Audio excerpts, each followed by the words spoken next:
गोपीनाथा मदने मोहना। श्यामे कुंड राधा कुंड गिरी गोवर्धना। कालिंदी यमुना जया जया महवाना। श्यामे कुंड राधा कुंड गिरी गोवर्धना। कालिंदी यमुना जया जया महवाना। केशी घाट वंशी what द्वादश कानन। जहाँ सब लीला केले श्री नंद नंदन। केशी घाट वंशी वट द्वादश कानन। जहाँ सब लीला केले श्री नंद नंदन। श्री नंद यशोदा जया जया गोप गाना। श्री दामादि जया जया धेनु वत्स गाना। श्री नंद यशोदा जया जया गोप गाना। श्री दामादि जया जया धेनु वत्स गाना। जया वृषभानु जया कीर्तिदा सुंदरी। जया पौर्णमासी जया अभीरे नागरी। जया वृषभानु जया कीर्तिदा सुंदरी। जया पौर्णमासी जया अभीरे नागरी। जया जया गोपीश्वरा वृंदावन माझ। जया जया कृष्ण सखा बटु द्विजराज। जया जया गोपीश्वरा वृंदावन माझ। जया जया कृष्ण सखा बटु द्विजराज। जया राम घाटा जया रोहिणी नंदना। जया जया वृंदावन वसियत जाना। जया राम घाट जया रोहिणी नंदना। जया जया वृंदावन वसियत जाना। जया द्विज पत्नी जया नागे कन्या गाना। भगत भक्ति ते जहारा पाइला गोविंद चारणा। जया द्विज पत्नी जया नागे कन्या गाना। भक्ति जहारा पाइला गोविंद चरणा। जया जया श्री रास मंडला जया जया राधा राधा श्यामा जय जय रास लीला सर्वे मनोरमा श्री रास मंडला जय जय राधा श्यामा जय जय रास लीला सर्वे मनोरमा जय जय जय उज्जवल रस सर्व रस सारा पर किया भावे जहाँ ब्रजते प्रचारा जय जय उज्ज्वल रस सर्वे रस सारा पर किया भावे जहाँ ब्रजते प्रचार श्री जन्म पद पादम करिया स्मरणा दिन कृष्ण दास कहे नामे संकीर्तन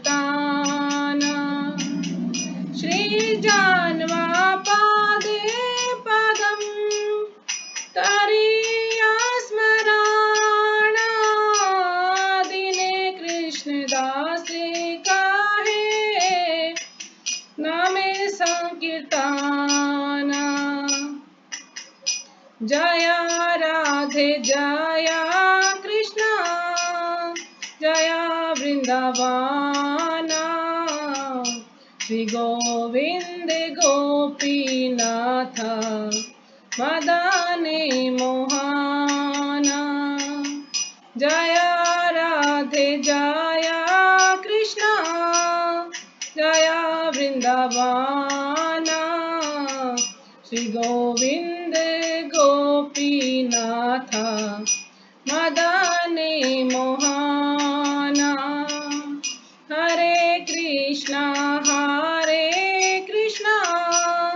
कृष्ण कृष्ण हरे हरे हरे राम राम राम हरे हरे हरे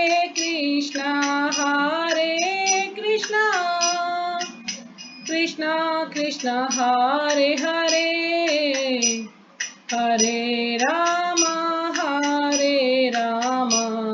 राम राम हरे हरे हरे कृष्ण कृष्ण कृष्ण हरे हरे हरे राम राम राम हरे हरे जय जय प्रभुपाद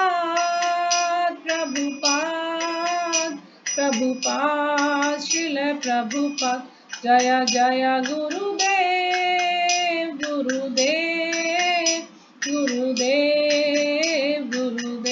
निताय गौरा हरि बोल गौरा हरि बोल निताय गौरा प्रेमानंदे हरि हरि बोल वैष्णव ठाकुर की जय श्री प्रभुपाद की जय गुरु महाराज की जय समस्त भक्तजन की जय। हाँ जी प्रणाम माता जी सभी को। तो पहले प्रार्थना करते हैं। प्रणाम। ओम अज्ञानतिमिरान्धस्य ज्ञानाञ्जनशलाकया चक्षुरुन्मीलितं येन तस्मै श्रीगुरुवे नमः। श्रीचैतन्यमनोभीष्टं स्थापितं येन भूतले स्वं रूपकदा मह्यं ददाति स्वपदान्तिकं। वन्देऽहं श्रीगुरो श्रीयुतपदकमलं श्रीगुरून् वैष्णवांश्च श्रीरूपं साग्रजातं सहगण रघुनाथं तं सजीवं साद्वैतं सावधूतं परिजनसहितं कृष्णचैतन्यदेवं श्री राधा कृष्ण पादान् सहगण ललिता श्री विशाखान्वितांश्च हे कृष्णा करुणा सिंधु दीनबंधु जगतपते गोपेश गोपिका कांत राधा कांत नमस्तुते। तप्त कंचन गौरांगी राधे वृंदावनेश्वरी वृषभानुसुते देवी प्रणमामि हरिप्रिये। वाञ्छाकल्पतरुभ्यश्च कृपा सिन्धुभ्य एव च पतितानां पावनेभ्यो वैष्णवेभ्यो नमो नमः। जय श्री कृष्ण चैतन्य प्रभु नित्यानंदा श्री अद्वैत गदाधर श्रीवासादि गौर भक्तवृंदा। हरे कृष्णा कृष्णा कृष्णा हरे हरे, हरे रामा रामा रामा हरे हरे। नमो विष्णु पदाय कृष्ण विष्णु पदाय।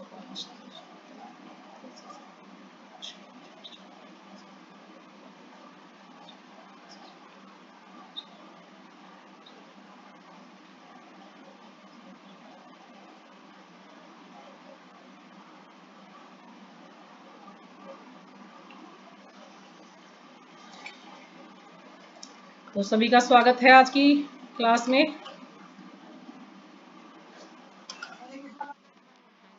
माता जी आप सभी को। तो आज कम ही लोग आए हैं।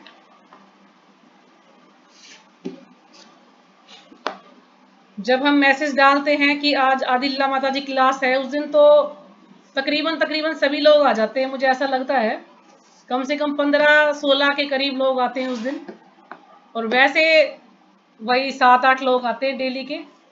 तो ऐसा क्या खास बात है कि उस दिन तो सभी हाजिर होते हैं और वैसे नहीं आते। प्रिंसिपल का डर। सही बात है। पता नहीं, मैंने 2 बार नोट किया, 2 बार उनको बुलाया तो दोनों बार संख्या ज्यादा होती है। वैसे वही 7-8 या 9-10 लोग ही होते हैं हमारे बार।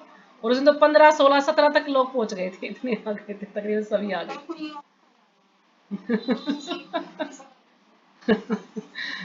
कोई बात नहीं, जितने आ जाए। जिसको अपना भला करना है वो तो जरूर आएगा, जिसको नहीं करना वो नहीं आएगा। अब बार बार किसी को जबरदस्ती बुलाने से फायदा क्या है ना। अब जैसे चैतन्य प्रिया माता जी ने कितने दिन हो गए, 1.5 महीना सारा हो गया जब से आई नहीं है वो। रथ यात्रा से पहले आना कम किया था उन्होंने, और फिर से कम। मैंने रथ यात्रा में बोला भी था उनको कि आप क्यों नहीं आ रहे, कह रहे मेरी तबीयत खराब है। तो मैं कोई बात नहीं, अभी मैंने भगवदगीता शुरू कर रखी है, तो आप जब तबीयत ठीक हो आइएगा। तो अभी तक नहीं आई वो, पूरा 2 महीने हो जाएंगे उनको भी। तो फिर अब बार बार फिर वही है ना, जबरदस्ती किसी को फोन करो तो उस दिन वो आ जाएगा बंदा, फिर नहीं आएगा। और ये अचला माता जी शायद नाराज हो गई है मेरे से। उस दिन मैंने उनको बोल दिया कि आपने स्पीकर ऑन छोड़ के आप सो गए, सब डिस्टर्ब हो गए। तो वो शायद नाराज हो गई है, वो इसलिए नहीं आना छोड़ दिया उन्होंने भी। रमा माता जी आपको भी कुछ कहूं मैं, बुरा तो नहीं मानेंगे? रमा माता जी, रमा माता जी आप सुन रहे हैं मुझे? कल कल आपने भी अनम्यूट कर रखा था और आपकी कुछ तेज तेज बोलने की आवाजें आ रही थी आपके घर से। तो लड़ाई हो रही थी क्या आपकी कल? हाँ।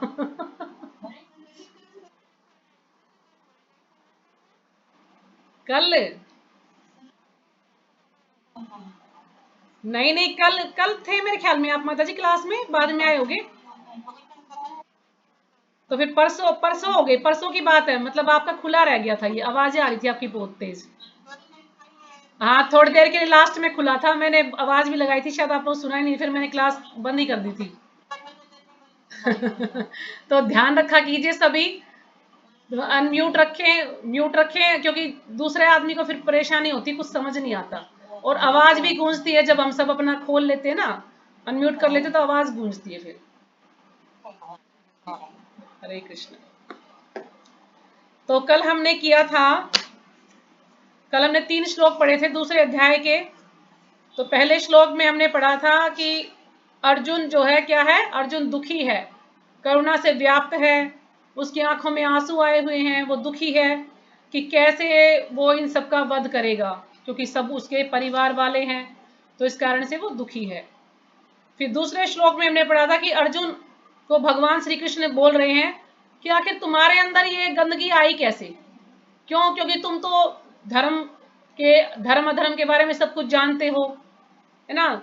तुम तो आत्मा और शरीर के बारे में भी जानते हो, तुम तो शुद्ध भक्त हो, और सब कुछ तुम्हें, जीवन के मूल्य के बारे में भी तुम्हें ज्ञान है, फिर तुम्हारे अंदर ये गंदगी आई कैसे कि मैं युद्ध नहीं करूंगा, मैं अपने परिवारजनों को नहीं मारूंगा। तो ऐसे करने से तुम्हें क्या होगा, उच्च लोकों की प्राप्ति नहीं बल्कि अपयश की प्राप्ति होगी। तुम्हें यश नहीं मिलेगा, प्रसिद्धि नहीं मिलेगा, सब अपयश होगा तुम्हारा। फिर तीसरे श्लोक में कह रहे हैं कि हे प्रथापुत्र, इस हीन नपुंसकता को प्राप्त मत हो, तुम्हें यह शोभा नहीं देता, क्योंकि तुम जैसे वीर पुरुष को ये शोभा नहीं देता कि तुम कहो कि मैं युद्ध नहीं करूंगा, ये कायरता है। तुम्हें कायर नहीं बनना है, तुम्हें युद्ध करना है। तो जो तुम्हारी ये दुर्बलता है, ये जो तुच्छ दुर्बलता है, इसको त्याग दो और युद्ध के लिए खड़े हो जाओ।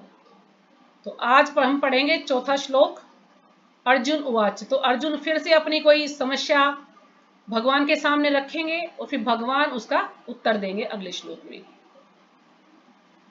तो अर्जुन कह रहे हैं, कथम भीष्ममहं संख्ये द्रोणम च मधुसूदन इषुभिः प्रतियोत्स्यामि पूजार्हा वरिसूदनः। अर्जुन उवाच, अर्जुन ने कहा, कथम किस प्रकार, भीष्मम भीष्म को, अहम मैं, संख्ये युद्ध में, द्रोणम द्रोण को, च भी मधुसूदन हे मधु के संहार करता, इषु भी तीरों से, प्रतियोत्स्यामि उलट कर प्रहार करूंगा, पूजा अर्हा पूजनीय, अरिसूदन हे शत्रु के संहारक। तो अर्जुन कह रहे हैं, अर्जुन ने कहा, हे शत्रुहंता, शत्रुहंता यानी शत्रु का संहार करने वाले, हे मधुसूदन, मधु नामक असुर का संहार करने वाले मधुसूदन, मैं युद्ध भूमि में किस तरह भीष्म तथा द्रोण जैसे पूजनीय व्यक्तियों पर उलटकर बाण चलाऊंगा। तो आज अर्जुन का क्या क्वेश्चन है, क्या उसकी समस्या है कि मैं द्रोण और भीष्म जैसे लोगों पर कैसे बाण चलाऊंगा, क्योंकि द्रोण क्या है, उनके गुरु हैं, और भीष्म उनके पितामह हैं, और दोनों के ही लाडले थे अर्जुन। द्रोण ने सबको शिक्षा दी, लेकिन सबसे उनके लाडले शिष्य थे अर्जुन, और ऐसे ही भीष्म पितामह की भी सबसे लाडले पोते थे अर्जुन। दोनों उसको काफी प्रेम करते थे और अर्जुन भी उनको प्रेम करता था। तो अर्जुन अब इस समस्या में उलझा हुआ है, वो तर्क कर रहा है कि मैं इनका वध कैसे कर दूं। और वैसे भी शास्त्रों में कहा गया कि गुरु का वध नहीं कर सकते। गुरु हमें भगवान का रास्ता दिखाते हैं, गुरु हमें ज्ञान देते हैं, तो गुरु का हम कैसे वध करें। और पितामह है वो मेरे पितामह, तो उनका भी मैं वध नहीं कर सकता, क्योंकि भीष्म पितामह भी शक्तिशाली थे बहुत। भीष्म पितामह जो है सबको अकेले हरा सकते थे, इतनी शक्ति थी उनके अंदर, और उन्हें इच्छा मृत्यु का वरदान था। कोई उन्हें मार भी नहीं सकता था जब तक वो खुद ना चाहे। जब उनकी इच्छा होगी तो अपने प्राण त्याग देंगे वो। लेकिन अब भगवान जिसके साथ है, विजय तो उसी की निश्चित है, क्योंकि भगवान थे उनके साथ। तो इसलिए चाहे वो कितने ही शक्तिशाली थे, लेकिन जब भगवान है तो विजय उन्हीं की निश्चित थी। और जो भीष्म पितामह हैं वो 12 महाराजनों में से एक है। तो 12 महाजन, जैसे आप पुराने भक्तों जानते होंगे, 12 महाजन हैं, ब्रह्मा, नारद, शिवजी और कपिल, मनु, यमराज, भीष्म, जनक, बलि, 4 कुमार, प्रहलाद और शुकदेव। ये 12 महाजन हैं। इन 12 महाजन में से भीष्म भी एक हैं। तो 12 महाजन वो लोग हैं ये जो भगवान को तत्व से जानते हैं, जो भगवान के बारे में जिनको संपूर्ण ज्ञान है, मतलब भगवान को अच्छी तरह से जानते हैं, भगवान के भक्त हैं 12 महाजन। तो इसलिए भी वो सोचता है कि भीष्म का वध कैसे करूं, क्योंकि भीष्म शक्तिशाली भी हैं, उनके पितामह भी हैं, और 12 महाराजनों में से एक भी हैं। और भीष्म जो है अपनी प्रतिज्ञा के लिए भीष्म ने कितना त्याग भी किया। भीष्म ने आजीवन विवाह नहीं किया, है ना, नहीं तो विवाह कर सकते थे, सारा राजपाट उनको मिल सकता था, लेकिन उन्होंने त्याग किया, प्रतिज्ञा की कि मैं कभी विवाह नहीं करूंगा। और अपनी जो दूसरी माँ थी सत्यवती, उसके पुत्रों को राज्य कार्य सौंपा, लेकिन वो उसके लायक नहीं थे, तो भीष्म ने उसको संभाला और ये कहा, जब तक मैं चारों ओर से इसको सुरक्षित नहीं देख लूंगा तब तक मैं अपने प्राण नहीं त्यागूंगा। तो ये सारे कारण थे जो कि अर्जुन उनको मारना नहीं चाह रहा था।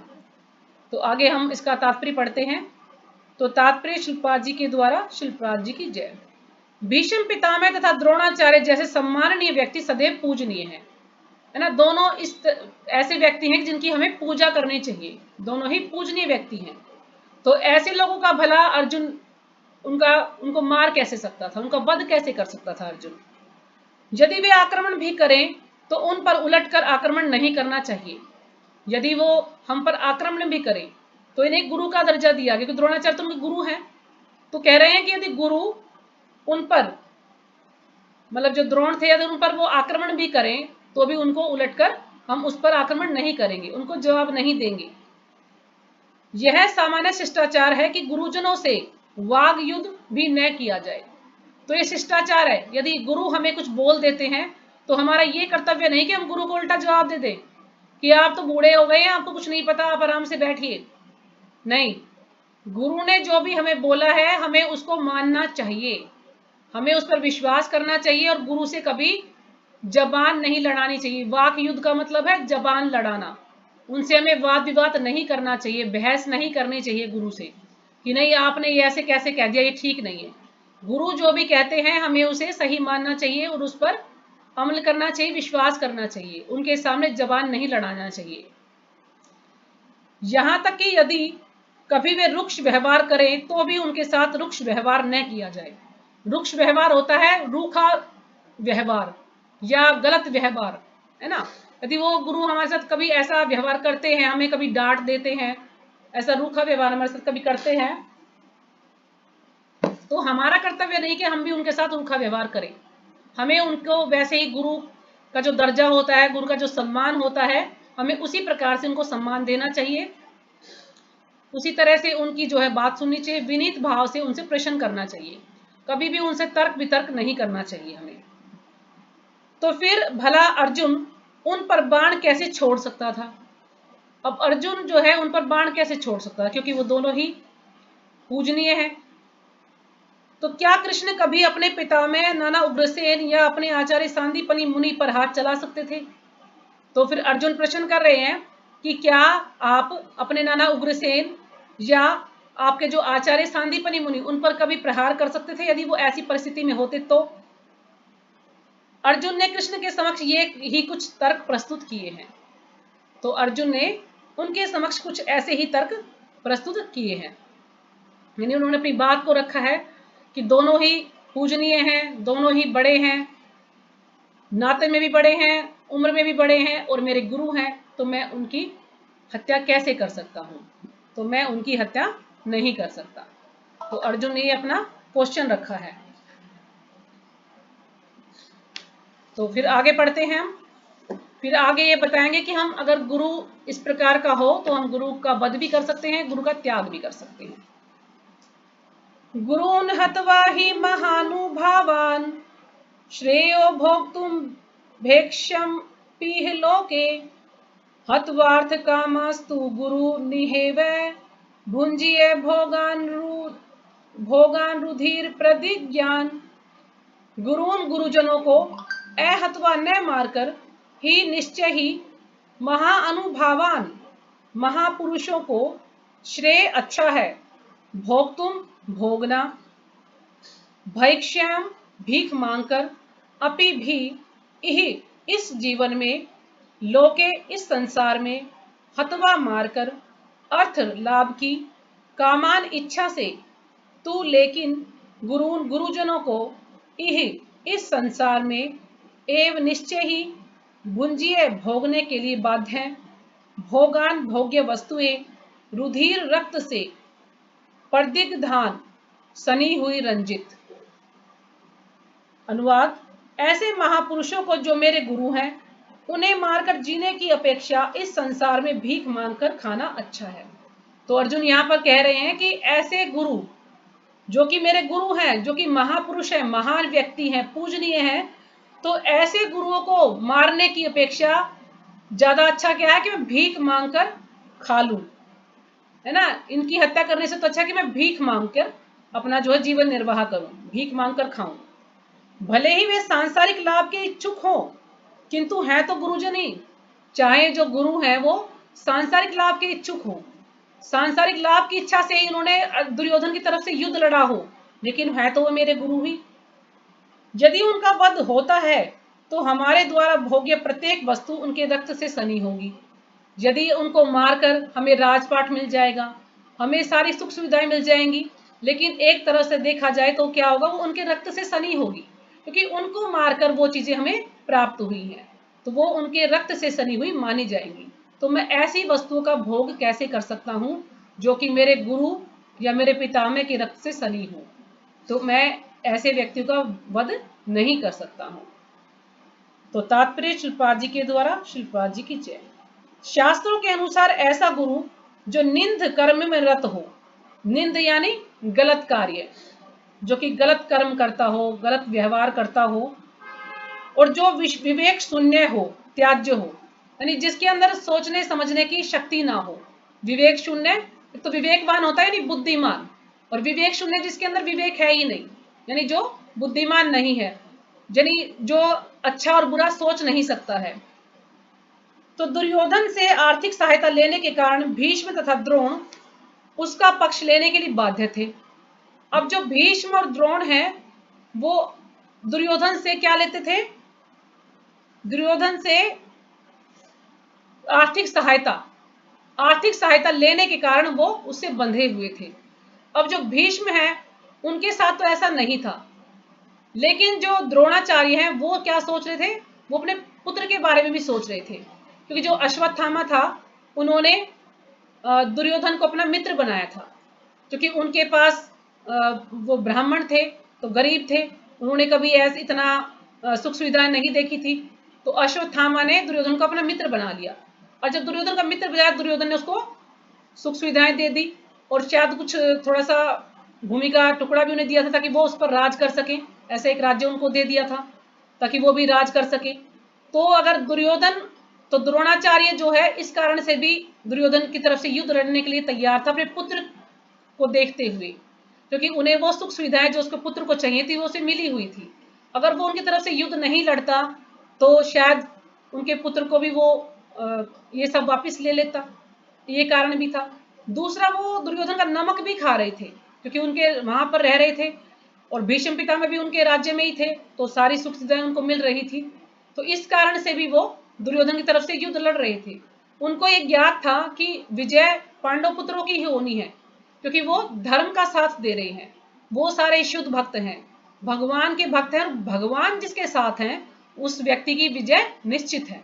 उन्हें एक ज्ञान था, लेकिन वो कहते हैं ना, जब नमक खाया है तो उसका कर्ज अदा करने के लिए, उसका ऋण उतारने के लिए, इसलिए भी उन्होंने उसकी तरफ से युद्ध लड़ा था। तो ये कारण था कि आर्थिक सहायता की वजह से द्रोणाचार्य उनकी तरफ से युद्ध लड़ रहे थे, दुर्योधन की तरफ से, क्योंकि वो बंधे हुए थे, कुछ नहीं कर सकते थे, बाध्य थे। यद्यपि केवल आर्थिक लाभ से ऐसा करना उनके लिए उचित नहीं था, लेकिन यहाँ पर यह बात भी है कि एक आर्थिक लाभ की वजह से हम अधर्म का साथ दें, ये भी उचित नहीं है। क्योंकि जब द्रौपदी का चीरहरण हुआ तो वहां पर सभी लोग बैठे थे, सबको उसका अनुरोध प्रतिरोध करना चाहिए था, सबको ये करना चाहिए था कि तुम ये गलत कर रहे हो, सबको आवाज उठानी चाहिए थी, लेकिन किसी ने भी कुछ नहीं बोला, सब मुख लटकाकर बैठ गए बस नीचे, गूंगे बहरों की तरह से, किसी ने भी द्रौपदी की सहायता नहीं की। द्रौपदी ने सबके पास गई, द्रौपदी सबके पास उसने गुहार लगाई, सबसे प्रार्थना की कि आप इन्हें समझाएं, लेकिन कोई भी उसके पक्ष में नहीं था। फिर द्रौपदी ने भगवान श्री कृष्ण को पुकारा था, फिर भगवान ने उनकी जो है सहायता की थी। तो यदि हम किसी का नमक भी खा रहे हैं तो हमें इतना भी नहीं किसी के प्रति झुकना चाहिए कि हम गलत को गलत और ठीक को ठीक ना कह सके। यानी और तो चाहे देखा जाए, लेकिन जब एक हमारी जो पुत्र वधू है, हमारे घर की लक्ष्मी है, हमारे पोते की वाइफ है, तो कम से कम जब गलत हो रहा है तो हमें आवाज उठानी चाहिए। तो भगवान भी यही बताना चाह रहे हैं कि भीष्म पितामह ने प्रतिज्ञा की थी, वो अपनी प्रतिज्ञा से बंधे रहे, अगर वो प्रतिज्ञा तोड़ के द्रौपदी की लाज बचा लेते तो क्या हो जाता, लेकिन वो अपनी प्रतिज्ञा से बंधे हुए थे, इसलिए वो कुछ नहीं बोल पाए। द्रोणाचार्य भी उनका नमक खा रहे थे, इसलिए वो भी बोल नहीं पाए, और धृतराष्ट्र को इसमें शामिल ही थे तो उन्होंने भी कुछ नहीं किया। तो ये जो भगवान श्री कृष्ण है ये उनको बताना चाह रहे हैं, यानी ऐसा कोई गुरु हो तो हम उसका वध कर सकते हैं, है ना, ऐसे गुरु को हम छोड़ भी सकते हैं जो ऐसा कार्य करता हो। ऐसी दशा में वे आचार्य का सम्मान खो बैठे थे, क्योंकि उन्होंने कार्य ऐसे किए थे, तो इसलिए आचार्य का सम्मान खो बैठे थे अर्जुन।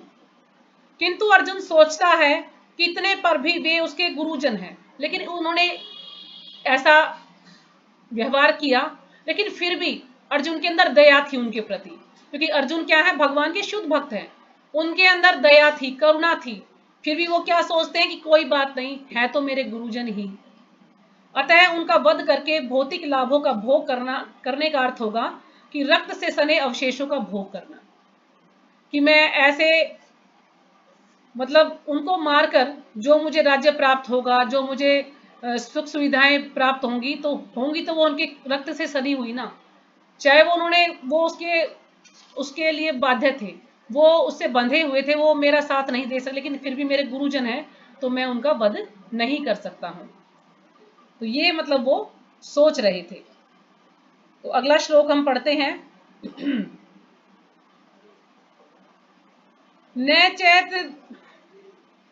चैत द्विध कतरनो गरियो यद्वा जयेम यदि वा नो जयेयु याने विहतवा न जिजीविषाम सते अवस्थिता प्रमुखे धार्तराष्ट्रः। न नहीं, च भी, एतत् यह, विद्ध हम जानते हैं, कतरत जो, न हमारे लिए, गर्य श्रेष्ठ, यत वा अथवा, जयेम हम जीत जाएं, यदि यदि, वा या, न हमको, जयेयु वे जीते, यान जिनको, एवं निश्चय ही, हतवा मारकर, न कभी नहीं, जिजीविषाम हम जीना चाहेंगे, ते वे सब अवस्थिता खड़े हैं, प्रमुखे सामने, धार्तराष्ट्र धृतराष्ट्र के पुत्र। तो उसमें एक बात और भी है, यदि गुरु कोई गलती करते हैं, मतलब गुरु कोई, हमें लगता है कि गुरु ने कोई गलती की है, तो हमें पब्लिक के सामने गुरु को कुछ नहीं बोलना चाहिए। हम एकांत में जाकर उनसे कुछ कह सकते हैं कि आपने ये गलत किया है, ऐसा हम कर सकते हैं।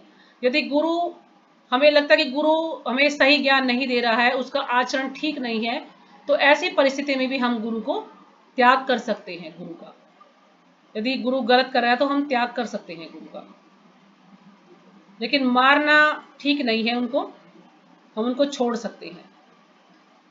लेकिन यहाँ भगवान ने उनको बोला है उनका वध करने के लिए, क्योंकि उन्होंने कभी भी उनका साथ नहीं दिया, हमेशा अधर्म का साथ दिया, तो इसलिए फिर अर्जुन को उनका वध करना पड़ेगा। तो अनुवाद, हम यह भी नहीं जानते कि हमारे लिए क्या श्रेष्ठ है, उनको जीतना या उनके द्वारा जीते जाना। अब अर्जुन कह रहे हैं कि अब अर्जुन को ये नहीं सोच पा रहे कि क्या सही है और क्या गलत है, क्या श्रेष्ठ है और क्या नहीं है उसके लिए, कि हम उनको जीत लें या उनके द्वारा जीते जाएं। यानी वो कुछ भी डिसाइड नहीं कर पा रहा था, फैसला नहीं ले पा रहा था कि उसको क्या करना चाहिए। वो काफी चिंतित था, द्विधा में फंसा हुआ था अर्जुन। यदि हम धृतराष्ट्र के पुत्रों का वध कर देते हैं तो हमें जीवित रहने की आवश्यकता नहीं है। यदि हम धृतराष्ट्र के पुत्रों को मार देंगे तो हमें जीवित रहने की आवश्यकता नहीं है। फिर भी वे युद्ध भूमि में हमारे समक्ष खड़े हैं, मतलब उनको पता है कि उनकी मृत्यु आने वाली है, लेकिन फिर भी वो हमारे समक्ष खड़े हैं युद्ध में। तो अर्जुन सोच रहे हैं कि हमें क्या करना चाहिए, क्या नहीं करना चाहिए। तो तात्पर्य शिल्पराज जी के द्वारा, शिल्पराज जी की जय। अर्जुन की समझ में यह नहीं आ रहा था कि वह क्या करे, युद्ध करे और अनावश्यक रक्तपात का कारण बने। मतलब अर्जुन सोच ही नहीं पा रहा था कि उसे क्या करना चाहिए, क्या नहीं करना चाहिए, क्या अच्छा है उसके लिए, क्या बुरा है। वो सोच रहा है कि वो युद्ध करे या ना करे और अनावश्यक रक्तपात का कारण बने, यानी इतने जो लोग यहाँ पर खड़े हैं इनकी मृत्यु की कोई आवश्यकता नहीं है, लेकिन मैं सबकी मृत्यु का कारण बनूंगा, अनावश्यक रक्तपात का कारण बन जाऊंगा मैं, इतने लोगों की मृत्यु हो जाएगी युद्ध होगा तो। क्योंकि युद्ध तो दो राजाओं के बीच में हो रहा है, लेकिन जो और जनता है वो खामखा में मारी जाती है, क्योंकि उनको अलग अलग राजाओं की तरफ से लड़ना पड़ता है। तो ऐसे में कुछ निर्दोष लोग हैं वो भी मारे जाते हैं। यद्यपि क्षत्रिय होने के नाते युद्ध करना उसका धर्म है, लेकिन जो क्षत्रिय है उसका धर्म भी है युद्ध करना, उसको युद्ध करना ही पड़ेगा। वो युद्ध करे बिना रह नहीं सकता, क्योंकि उसका कार्य है युद्ध करना, नहीं तो वो फिर कायर कहलाया गया, उसको लोग कायर कहेंगे अगर वो युद्ध नहीं करेगा तो, भगोड़ा कहेंगे कि वो युद्ध छोड़कर भाग गया, या फिर वह युद्ध से विमुख होकर भीख मांगकर जीवन यापन करे। तो फिर बड़े अर्जुन सोच रहा है कि या फिर मैं ऐसा करता हूं कि मैं युद्ध करना छोड़ देता हूं और भीख मांगकर ही अपना जीवन यापन कर लेता हूं, कि युद्ध करने से, अनावश्यक लोगों की मृत्यु का कारण बनने से तो अच्छा है कि भीख मांगकर अपना गुजारा करूं। यदि वह शत्रु को जीतता नहीं तो जीविका का एकमात्र साधन भिक्षा ही रह जाता है। यदि वो युद्ध करके शत्रु को जीतता नहीं है तो एकमात्र एक ही उपाय उसके पास बचता है, वो है भीख मांगकर गुजारा करना। फिर जीत भी तो निश्चित नहीं है, क्योंकि कोई भी पक्ष विजयी हो सकता है। अब जीत भी निश्चित नहीं है जब तक युद्ध नहीं हो जाता कि कौन जीतेगा कौन हारेगा।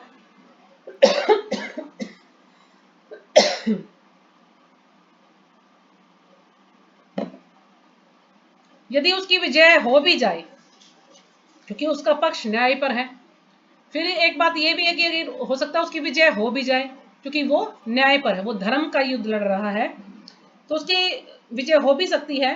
तो भी यदि धृतराष्ट्र के पुत्र मरते हैं तो उनके बिना रह पाना अत्यंत कठिन हो जाएगा। उनकी विजय हो जाएगी तो फिर धृतराष्ट्र के पुत्र मारे जाएंगे, तो उनके बिना वो कैसे रह पाएंगे, ये भी वो सोच रहे हैं, क्योंकि हैं तो उनके भाई, अगर वो मारे जाएंगे तो फिर हम उनके बिना कैसे रहेंगे। उस दशा में यह उसकी दूसरे प्रकार की हार होगी। तो इस दशा में ये दूसरे प्रकार की हार हो जाएगी, जब उनका कुटुंब भी खत्म हो जाएगा, उनके भाई बंद चले जाएंगे, उनके ताऊ पिता में सब चले जाएंगे, तो फिर वो जी के क्या करेंगे, फिर किसके साथ अपनी खुशी बांटेंगे, तो उनके बिना वो रह भी नहीं पाएंगे। अर्जुन द्वारा व्यक्त इस प्रकार के विचार सिद्ध करते हैं कि वह न केवल भगवान का महान भक्त था, अपितु वह अत्यधिक प्रबुद्ध और अपने मन तथा इंद्रियों पर पूर्ण नियंत्रण रखने वाला था। तो जो इस प्रकार के जो अर्जुन के विचार हैं, जो सोच है, क्योंकि ये क्या है, करुणामयी विचार है, उनके अंदर इतनी करुणा है, दया है, वो सोच रहे हैं कि मैं ऐसा करूंगा तो ऐसा होगा, ऐसा करूंगा तो ऐसा होगा, ये विचार उनके अंदर आ रहे हैं। तो इससे ये सिद्ध होता है कि अर्जुन क्या है, अर्जुन भगवान का महान भक्त था, महान भक्त है, शुद्ध भक्त है भगवान का। अपितु वह अत्यधिक प्रबुद्ध, यानी वो बहुत ज्यादा ज्ञानी भी था, उसको ज्ञान भी था या जागृत भी था, और अपने मन तथा इंद्रियों पर पूर्ण नियंत्रण रखने वाला था, और उसको अपने मन पर और अपनी इंद्रियों पर पूर्ण नियंत्रण था। उसका मन और उसकी इंद्रियां उसके पूरे कंट्रोल में थी। राज परिवार में जन्म लेकर भी भिक्षा द्वारा जीवित रहने की इच्छा उसकी विरक्ति का दूसरा लक्षण है। मतलब राज परिवार में जन्म लेने के बाद भी वो क्या चाहता था कि भीख मांगकर मैं गुजारा कर लूं, तो ये उसकी विरक्ति का लक्षण है, यानी वो विरक्त था उसी से, वो मतलब स्वार्थ नहीं था उसका कि मैं राज्य मुझे मिल जाएगा तो मैं ये करूंगा मैं वो करूंगा, मतलब कुछ नहीं था, वो विरक्त था उसी से, उससे कोई इसको इतना ज्यादा लगाव नहीं था, इसलिए वो बार बार कह रहा था कि मैं भीख मांगकर गुजारा कर लूंगा, मुझे राजपाट की कोई आवश्यकता नहीं है। तो ये उसकी विरक्ति का लक्षण था। ये सारे गुण तथा अपने आध्यात्मिक गुरु श्री कृष्ण के उपदेशों में उसकी श्रद्धा, ये सब मिलकर सूचित करते हैं कि वह सचमुच पुण्य आत्मा था। तो जितने भी जो गुण हैं अर्जुन के अंदर, ये सारे गुण अपने आध्यात्मिक गुरु श्री कृष्ण के उपदेशों में उसकी श्रद्धा, अर्जुन के आध्यात्मिक गुरु थे श्री कृष्ण, उनके जो भी उपदेश थे, जो भी शिक्षाएं थी, उसमें उनकी श्रद्धा थी। तो ये सब मिलकर सूचित करते हैं कि अर्जुन जो है वास्तव में एक पुण्य आत्मा था। इस तरह यह निष्कर्ष निकला कि अर्जुन मुक्ति के सर्वथा योग्य था, कि अर्जुन क्या था, मुक्ति के सर्वथा योग्य था, यानी पूरी तरह से हर तरह से वो मुक्ति के योग्य था। जब तक इंद्रियां संयमित न हो ज्ञान के पद तक उठ पाना कठिन है। जब तक इंद्रिया पर हमारा संयम ना हो, इंद्रियों पर हमारा कंट्रोल ना हो, तो ज्ञान के पद तक उठ पाना संभव नहीं है, और बिना ज्ञान तथा भक्ति के मुक्ति नहीं होती, और जब तक ज्ञान और भक्ति हमारे पास नहीं है तब तक हम मुक्त नहीं हो सकते।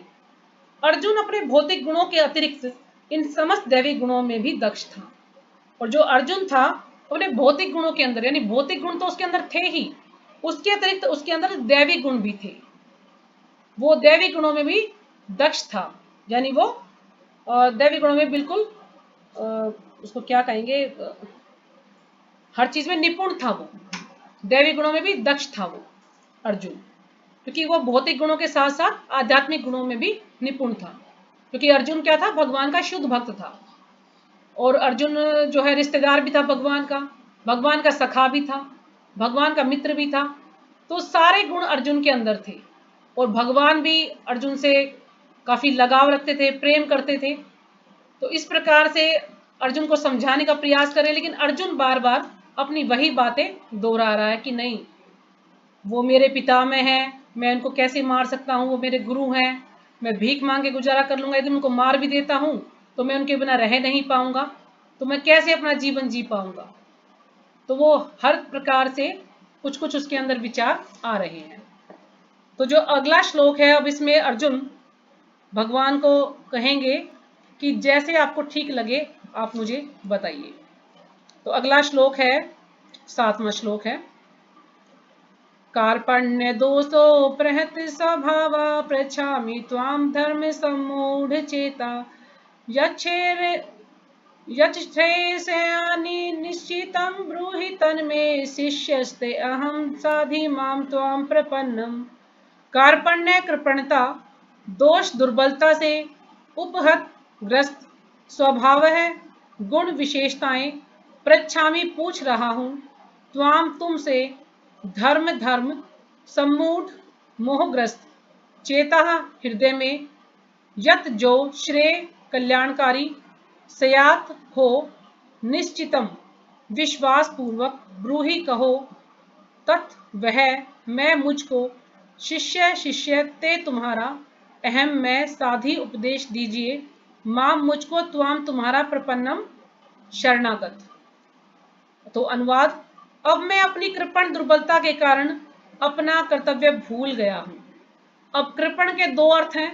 कृपण का एक अर्थ है कंजूस, कंजूस व्यक्ति को भी कृपण कहते हैं, और दूसरा है, इसमें प्रभात जी बताएंगे आगे, कि वह व्यक्ति जो मानव जीवन की समस्या को हल नहीं करता और आत्म साक्षात्कार के विज्ञान को समझे बिना कुकर सूकर की भांति इस संसार को त्याग कर चला जाता है। यानी जो अपने असली जीवन का जो समस्या है उनको हल नहीं करता, उनके बारे में नहीं सोचता, और सुअर और कुत्तों की तरह से जीवन जीकर अपने जीवन को त्याग कर चला जाता है। तो ये कृपण का अर्थ है, ये आगे हम पढ़ेंगे अभी इसी में। और एक होता है कृपण का अर्थ कंजूस। तो मैं अपनी कृपण दुर्बलता के कारण अपना कर्तव्य भूल गया हूं और सारा धैर्य खो चुका हूं। तो अर्जुन कह रहे हैं कि मैं पूरा धैर्य खत्म हो चुका है। ऐसी अवस्था में मैं आपसे पूछ रहा हूं कि जो मेरे लिए श्रेष्ठकर हो उसे निश्चित रूप से बताएं। तो भगवान से कह रहा है कि जो मेरे लिए श्रेष्ठकर है, यानी जो मेरे लिए उचित है, जो मेरे लिए सर्वश्रेष्ठ है, आप वो मुझे बताएं, क्योंकि मैं अब आपका शिष्य हूं। तो अब उनको गुरु स्वीकार कर लेते हैं अर्जुन, और अपने आप कहते हैं मैं आपका शिष्य हूं और आपका शरणागत हूं, मैं पूरी तरह से आपके शरणागत हूं, कृपया मुझे उपदेश दे। जब हम पूरी तरह से भगवान के शरणागत होते हैं, दोनों हाथ ऊपर उठा के, तो भगवान हमारी सुनते हैं। जैसे द्रौपदी के विषय में बताया जाए कि द्रौपदी ने पहले एक हाथ उठाया और एक हाथ से साड़ी को पकड़े रखा कि शायद मैं कुछ रक्षा कर लूंगी अपनी, लेकिन नहीं, खूब कोशिश की। जब उसने दोनों हाथ ऊपर उठाए, भगवान को पुकारा, तो भगवान आए उनकी रक्षा करने के लिए। तो इसलिए हमें भी पूरी तरह से भगवान के शरणागत होंगे तो भगवान हमारी सहायता करने के लिए आएंगे। ये हम ना सोचे कि नहीं मैं खुद कोशिश करके देखता हूं, मैं कर लूंगा, नहीं, पूरी तरह से शरणागत होना चाहिए भगवान के हमें, तभी भगवान हम पर कृपा करते हैं। तो फिर यहाँ पर अर्जुन कह रहे हैं कि कृपया मुझे उपदेश दीजिए आप। तो तात्पर्य शिल्पा जी के द्वारा, शिल्पा जी की जय। यह प्राकृतिक नियम है कि भौतिक कार्यकलाप की प्रणाली ही हर एक के लिए चिंता का कारण है। अब ये प्रकृति का नियम है ना, कि जो भौतिक कार्यकलाप की जो प्रणाली, जो आजकल हमारे जो भौतिक कार्यकलाप हैं, उनके जो आजकल की जो प्रणाली है, जो उनकी व्यवस्था है, हर एक की चिंता कारण है। अब आप देखते हैं कि भौतिक संसार में जो भी हम कार्य आजकल कर रहे हैं, तो सभी लोग चिंता में रहते हैं, कोई ना कोई कारण उनका बन ही जाता है चिंता का। कहते हैं ना कि चिंता करते नहीं, चिंता हो जाती है, अपने आप चिंता आ जाती है, तो कुछ ना कुछ वो चिंता में रहते हैं। ये आजकल भौतिक संसार के कारण है, ये जो भौतिक संसार में फंसे हुए हैं, उसकी प्रणाली ऐसी है कि हम सब जो है उसमें चिंता में ही रहते हैं। तो पग पग पर उलझन मिलती है, हर कदम कदम पर हमें उलझनें मिलती हैं, समस्याएं आती हैं हमारे जीवन में। अतः प्रमाणिक गुरु के पास जाना आवश्यक है, जो जीवन के उद्देश्यों को पूरा करने के लिए समुचित पथ निर्देश कर सके। तो हमारे जीवन में कुछ ना कुछ समस्याएं चलती रहती हैं, चिंताएं आती रहती हैं, तो उसका निवारण करने के लिए हमें क्या करना है कि हमें गुरु के पास जाना चाहिए। क्योंकि जो गुरु है वो हमारा समुचित पथ निर्देश करेंगे, यानी उचित जो रास्ता है वो हमें दिखाएंगे कि हमें अपना कार्य कैसे करना है। वही हमें भगवान तक जाने का रास्ता दिखाएंगे गुरु महाराज। तो हम जब भी चिंता में हैं, कोई उलझन है, तो हमें गुरु के पास जाना चाहिए, या हमें किसी वरिष्ठ वैष्णव से डिस्कस करना चाहिए कि मेरे जीवन में ये समस्या है, तो मैं इसको कैसे इसका हल कर सकता हूँ। तो आप उनसे पूछ सकते हैं अपनी समस्या के बारे में। ना तो यहाँ पर बताया कि मैं गुरु के पास जाना चाहिए यदि हम किसी भी दुविधा में फंसे हुए हैं, तो कोई भी समस्या है, कोई भी चिंता हमें परेशान कर रही है तो। क्योंकि समग्र वैदिक ग्रंथ हमें यह उपदेश देते हैं कि जीवन की अनचाही उलझनों से मुक्त होने के लिए प्रमाणिक गुरु के पास जाना चाहिए। क्योंकि जो हमारे जो वैदिक ग्रंथ यानी समग्र वैदिक ग्रंथ यानी जितने भी हमारे जो वैदिक शास्त्र हैं, सब में यही उपदेश दिया गया है कि जीवन की अनचाही उलझनों से, यानी जो हम चाहते नहीं है, उलझने समस्याएं हमारे जीवन में है, तो उनसे हमें मुक्त होने के लिए, उनसे हमें उनको जो है मुक्त होने के लिए हमें प्रमाणिक गुरु के पास जाना चाहिए, जो कि परंपरा से हमें आ रहे हैं गुरु, उन्हीं के पास जाना चाहिए, प्रमाणिक गुरु हैं, उन्हीं से अपनी समस्या के बारे में हमें डिस्कस करना चाहिए। ये उलझने उस दावाग्नि के समान है जो किसी के द्वारा लगाए बिना भभक उठती हैं। अब जो उलझने हैं, जो समस्याएं हैं, जो चिंताएं हैं, ये उस दावाग्नि के समान है, इनकी तुलना की गई है कि जो जंगल में जब जो आग लगती है उसको कोई लगाता नहीं है, वो आग अपने आप ही लग जाती है। यानी चिंताएं हम करते नहीं है, लेकिन वो हमारे जीवन में अपने आप ही आ जाती है, हमें अपने आप ही चिंता हो जाती है, समस्याएं आ जाती है। कोई ये नहीं कहता कि मेरे जीवन में दुख आए, लेकिन दुख आ जाता है। तो ये जो दावाग्नि की जो अग्नि है, यानी जो जंगल में जो आग लगती है, वो कहते हैं अपने आप नहीं लगती, मतलब कोई उसको लगाता नहीं है, वो अपने आप लगती। कैसे लगती है कि कोई दो घास के जो तिनके हैं वो आपस में रगड़ते हैं, तो उनसे अग्नि लग जाती है, एकदम से आग लग जाती है। और जब एक पौधे में आग लगी तो धीरे धीरे पूरे जंगल में आग लग जाती है, और फिर वहां के जितने भी जीव हैं, प्राणी हैं, सब भागते हैं अपनी जान बचाने के लिए। तो जो भौतिक संसार है, ये इस दावाग्नि के समान ही बताया गया है कि इसमें आग लगी हुई है, क्योंकि सब क्या है, सब दुखी है, सब कष्ट पा रहे हैं, लेकिन फिर भी उससे बचने का कोई उपाय नहीं ढूंढ रहे हैं। हम कोई दुखी है तो हम क्या कहेंगे, नहीं नहीं मुझे कोई दुख नहीं है। कोई भी ये नहीं कहेगा कि मैं दुखी हूं, सब सुखी है। कोई भी ये नहीं सोचता कि आखिर मैं दुखी क्यों हूं, मेरे जीवन में दुख क्यों आए हैं, मैं उनसे कैसे अपना उद्धार कर सकता हूं, मैं कैसे उनसे बाहर निकल सकता हूं। कोई भी ये सोचने का प्रयास नहीं करता है। तो ये उलझने इस दावाग्नि के समान है जो किसी के द्वारा लगाए बिना भभक उठती, यानी किसी ने उसको आग को लगाया नहीं है, वो अपने आप ही लग गई है। यानी जो दुख है, जो चिंताएं हैं, वो अपने आप ही हमारे जीवन में आती हैं। इसी प्रकार विश्व की स्थिति ऐसी है कि बिना चाहे जीवन की उलझनें स्वतः उत्पन्न हो जाती हैं। तो जो पूरा विश्व है उसकी स्थिति ऐसी बताई है कि वो ना चाहे, वो चाहे बिना ही उसके जीवन में ऐसी उलझनें अपने आप ही उत्पन्न हो जाती हैं। कोई भी ये नहीं चाहता कि मेरे जीवन में कोई चिंता हो, कोई दुख हो, लेकिन वो अपने आप ही आ जाती हैं।